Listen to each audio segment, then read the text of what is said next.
Ahoj kamarádi, já vás vítám u prvního podcastu, PROVEENGLISH podcast. Originalita se ze mě vytratila poslední dobou, tak to nevadí. Já doufám, že se vám podcast bude líbit. Mým prvním hostem je můj kamarád Cozens. Je to člověk, který žije v Londýně nebo u Londýna a oženil se s jednou naší kamarádkou, konkrétně spolužečkou mé ženy Ivky. My se vídáme tak jednou za rok a zrovna teďka měli přijet a mě napadlo, že bychom spolu mohli něco natočit pro vás, takového uvolněného, že bychom se pobavili o jazyku.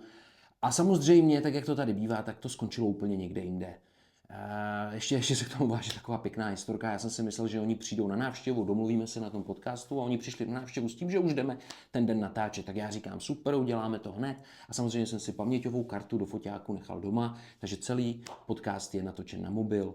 Jak je možná vidět, ono to ještě není všechno hotovo, i ten zvuk je tady pořád nějaká ozvěna, já to musím ještě vytunit trošičku, takže prostě ten podcast se bude epizodou od epizody zlepšovat, já doufám. Já budu rád za každou zpětnou vazbu, kterou mi dáte. Jsou tam titulky, protože je to rodilý mluvčí a mluví docela rychle, takže kdyby někdo měl problém s porozuměním, tak samozřejmě titulky tam jsou. Pokud i tak byste měli problém s porozuměním, tak sledujte moje videa, naučte se anglicky a pak se k tomu vrátíte. Nejlepší rada na světě. Každopádně užijte si video, doufám, že se vám bude líbit a dejte mi potom nějakou zpětnou vazbu, jestli se vám to líbilo nebo jak to na vás působilo a jestli byste chtěli další podcasty tohoto typu, protože hosty už mám tak nějak předomluvené. Dobrá, užijte si to, mějte se krásně a děkuju vám za všechno. Čau.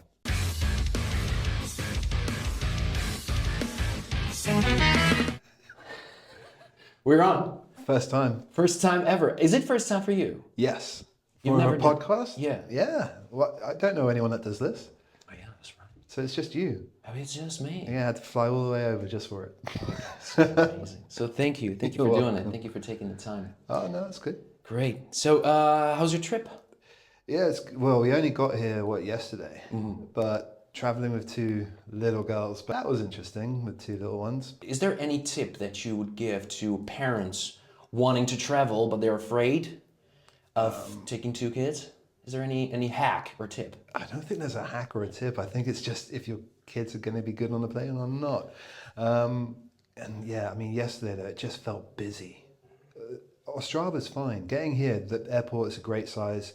The only hard bit is there's no go through for families. It's like you still have to queue. So yeah, that took a bit of time. Whereas back in the UK, you got a buggy and a baby, come on through. So yeah, just give yourself time. Don't rush it. And then try and stay calm. Oh, yeah. That's a big one. Try to stay calm. Yeah. Tell us where you live. So I'm originally from the UK, but I come back and forth now because obviously my wife's from Ostrava.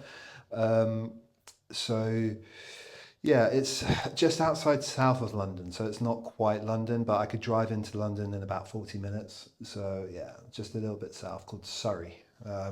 Some people may have heard of it.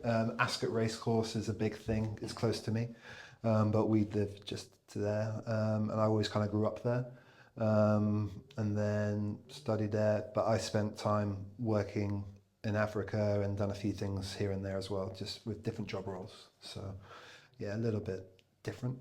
But yeah, it's been good. Although I do love coming here. Your language is very difficult. Like, what is up with your language? It's ridiculously hard, but it is. I mean, I don't know. Yeah. I mean, many people say that. Yeah. All right, what's chicken? Chicken, kuře. Yeah, what's skin? Kuře. What is the difference? There is no difference. Kuře. Like, my wife goes, no, that's wrong. What? It's not wrong. I've said it, no, and it's wrong. Say it one more time. Kuře. Okay. Kuře. So the first one was skin. No. Okay, yeah, sure. Yeah. No, but and it's bad though. Well, it's good and bad, but I'm trying to help my little ones because I really want them to be bilingual, especially with all the family and coming out here. Because I want to get a place here as well to kind of come on holiday and stuff. And I can't pronounce half of the stuff. And yet, so what's love in Czech? Láska? Yeah, I love you. Miluju tě. What happened to Laska? Where did Laska go? Yeah. Love. I love you. No. Yeah. So that's a bit messed up. Okay. Yeah. And your animals make different noises. Oh, yeah, they do. Yeah. They do. So a cockerel goes cock-a-doodle-doo. Cockatoo, yeah. Yeah, what's it going? It's kikirikiki. Kiki-riki-ki. Yeah, no. Yeah, I mean, yeah. No. You're right. Yeah, so I've got to learn a lot of things. Have you been learning, though? Yeah, there's been stages where I've gone all at it. Like I've had online tutor and she was brilliant. And I was doing that 2 or so times a week and it really got going. I started with just a simple vocab app and I was like doing 10, 15, sometimes 20 words a day. And then you just build up. So I got my vocab, like my words up to about 800, 900. All right. So I started understanding what was being said around me. But trying to then join in, it changes. The endings change from masculine and feminine. Fair enough, I get that. But then it's also, there's a lot of other areas that it changes. And I'm like, but why? And they go, because if it's mine, it's mine. If it's yours. Or if it belongs to someone else. And you're like, it gets complicated. But as long as I feel like I'm kind of understanding a lot that gets spoken around me, it's better. But it's mainly for the little ones as well to know. So we're teaching them, and they're getting there. So, our older one, there are certain animals where she'll just say it in Czech over English, and just because that's the way we kind of taught her, but we'd teach her both, but she would just remember one over the other. So goat, she will never say it in English unless we're like, oh, it's a goat though. Yeah, goat, no. And then she'll go back to Czech. And now with colours as well, so colours will change. Certain words you've got to be careful of because it will sound different in English. So when someone goes really in Czech, it sounds like a rude word in English. So it's like, we just got to, but the kids, so it's good fun. But yeah, I have been trying. So the tutor for a short spell, but then it's just, work and then getting back to spend time with the kids. I just felt like, where shall I prioritize? And it's with the family, the home time, rather than getting home, going, all right, I'm going to go and learn for an hour. Whereas I can read the nursery books and stuff like that. So, sure. Absolutely. Yeah. What about the older one, the older girl? Now you're in Ostrava. Yeah. There is her grandma. Yeah. Your wife's mom, yeah. who is from Ostrava. Mm-hmm. How do they communicate? But so my mother-in-law will actually speak a lot of Czech and I'm go, yep, perfect. And I'll try and use the sentences I know as well around to kind of push it along. And my oldest one, she will kind of answer in a bit of a mix. But yeah, it's nice when, I want that to happen though. If I don't understand it, then it's I got to go and find out so I have to then look up the words or I'll ask, but I'm not going to stop it. It's good to have it. So they all communicate in a bit of mix both. So there'll be sentences coming out in Czech and then occasional English as well. Because my mother-in-law can speak really good English as well. Okay. So I find that actually it's a pain because most countries speak English quite well. So I think that's partly why people from England don't feel the need to necessarily learn. But, I think there's so many tools like Duolingo, I've tried that. Although compared to some of the other languages on Duolingo, the Czech ones come out with very strange sentences. Well, and I'm like, why is a cow chasing a fly? That's not going to be useful. Whereas if you learn French, it's actually useful sentences on that. But that was my finding. But again, it helped kind of understand. But the best was doing the words a day and then the tutor and actually having to speak with someone. Have you ever considered living here? Oh, yeah. Oh, yeah, have you? Yeah, really? I would like to. I didn't, but what would I do? I can think of one thing you could do. Yeah, do the same thing I do. Yeah. Okay, fair enough. But your English is brilliant. It's American English, but it's good. It's a wannabe American. Okay, okay. We'll talk about it later. Or you could do the same thing you do now because, you are a personal trainer, partly. Yeah. Yeah, you still do it, and you're a Fireman. An Well, fireman. becoming a whole-time, yeah. yeah. Am I allowed to be a fireman over here? I'm not sure if I'd be allowed to because I'm I'm not. not sure. I mean, if I'm not sure about the legislative here, but I think It'd be great if I could, but yeah, I do like the. Again, though, I mean, when I come over here, it's not working, it's not living necessarily. It's holidays, seeing friends, seeing family. So it's a different dynamic to being here and working here. But I think the culture, the landscape, that you can go from Ostrava into the mountains in no time at all, and all of that. That's what I like. I like the outdoors. I like being outside and being active, and it seems like a very active culture compared to some areas of England. England's still active, but I think the seasons you get here are a bit different. I mean, that's why we got married here as well in the mountains. That was beautiful up there. But again, until I probably really immerse myself, I wouldn't necessarily know, yeah, I could be here. I'd like to retire out here, definitely. But yeah, I mean, it's been a long time since even my wife was actually living here because she studied in the UK and things. So, but yeah, I prefer driving on this side of the road. Oh, yeah. I think you've got some great food.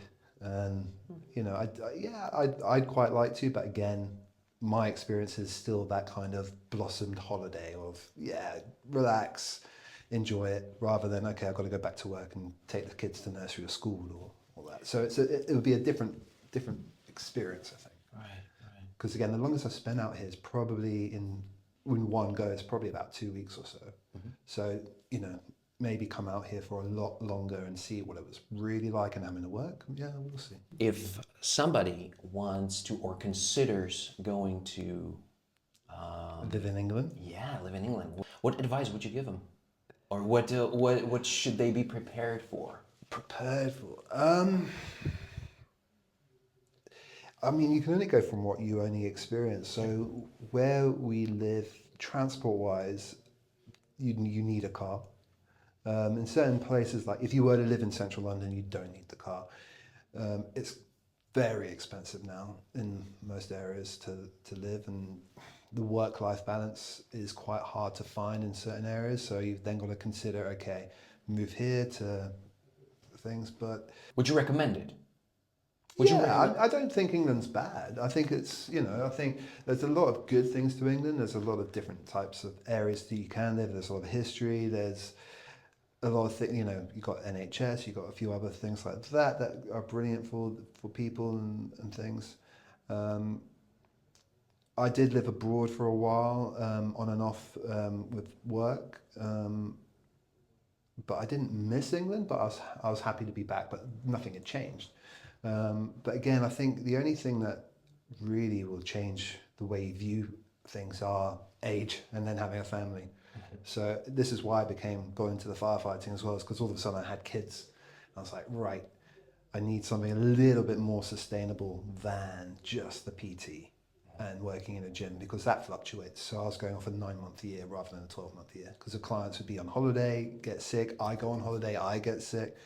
And then you've got to think about their future, what you want to provide for them, as well as, your wife, and then we've got the dogs as well. So all of a sudden priorities would shift. What was important to me shifted from growing up, as much as men can grow up, but having that more responsibility, because it wasn't just me and my wife now. It was, okay, we've got one, then we had another one, and you're like, okay, I need to really think about the best for you. And so but it just depends on what you value and what you expect out of life. But I would say if you can make it work in England, why not? You're a PT, personal trainer. You are a fireman. Mm-hmm. How do you juggle those two different yet similar worlds? How do you combine it? How do you make it work? So at the moment with the firefighting, I'm an on-call. So I have a pager. So if that goes off while I'm at work, I just have to go. And all my clients understand that, the gym I work in understands that, and my students who I train to become personal trainers understand that. So that's fine. When I become a whole-time firefighter after the course I'm about to go on, then it'll be 4 on, 4 off. So I'll do the gym and my PT stuff on the days that I have off and during some of the days when I'm on night shift. So I'll do 2 nights from 6 till 9 a.m. So 6 p.m. overnight. And then during the day, if the little ones are at nursery or school, I'll do maybe some hours. And then I'll do 2 day shifts. And then I can do some gym work. So it'll just be balancing it around. How long is the course to become a the one that for me in my area, it's 13 weeks. 13 weeks? Yeah. Right, 13 weeks. What is it, like? Just over 3 months. 3 months. Yeah. Okay, so 3-month course, and then you are the real firefighter. What does it entail mostly? Like, because firefighters, we all imagine, okay, so there is a fire, so you got to go there. But Yes. what do you really do? With the amount of things are so well protected now about fires. I haven't really been to any since being on call. I've been to like 2, but one of them you could have fit in the palm of your hand. It was like a little bonfire, but they'd cleared a space, so it's like, guys, we have to put it out, where you are. And the other one was like an egg cup that was on fire in a bin, but the smoke that it generated meant a load of us had to go there. So it's mainly car crashes, what we call safe and well, so just going on checking on people to make sure that they've got the right things in order and they're okay. There are some times when people are stuck in their own homes or somewhere, we would go and help them as well. So there's a lot more, and yes, we do get cats out of trees. That happens. Oh yeah, that kind of stuff, or getting rings off fingers, or breaking a bike chain if they've lost the key. Wow. Like a lot of stations do a lot for their communities and stuff like that. Okay. So, right. but I mean, like again, I'm still brand new to being on call, just about a year, and then the whole time. So I haven't been doing it for years. It's all brand new to me. So I'm right at the beginning. Right. So you've been doing it for a year, and you've been on call for a year, and then after a year you start the actual course. No. I had to do that separately. So I interviewed for that separately. So once I do the course, I'll then be a development firefighter. Okay. So within that development, I'm still learning, but on the job. So I've done all the training, and then it's putting it into practice. So I won't be considered. I am a firefighter, but I'm still learning for 2 years, and then after those 2 years, then you've done your kind of bit, and you should have done this basically like a folder of events or scenarios that you would have had to have attended to help out on and do. So, and then you work your way up. But there's continual learning. So every year you'll be going back over something and going, because bits will come and go, and you need to stay on top of it to make sure your health and safety and you're looking out for each other and all of that. So, yeah. What about the crew there? The crews, so it's called a watch. So there's different watches. So we got green, white, blue, red at the one I'm at, and they got good teams, and you kind of they do work really well together, and and you understand, okay, your strengths are here, your strengths are there, and they're all seriously helpful. Anytime I've had questions or can someone teach me or show me this, they're all very happy to. It's a really nice, actually, environment to be amongst. Like, I've never known anywhere so helpful. It's really cool. Yeah, I like that.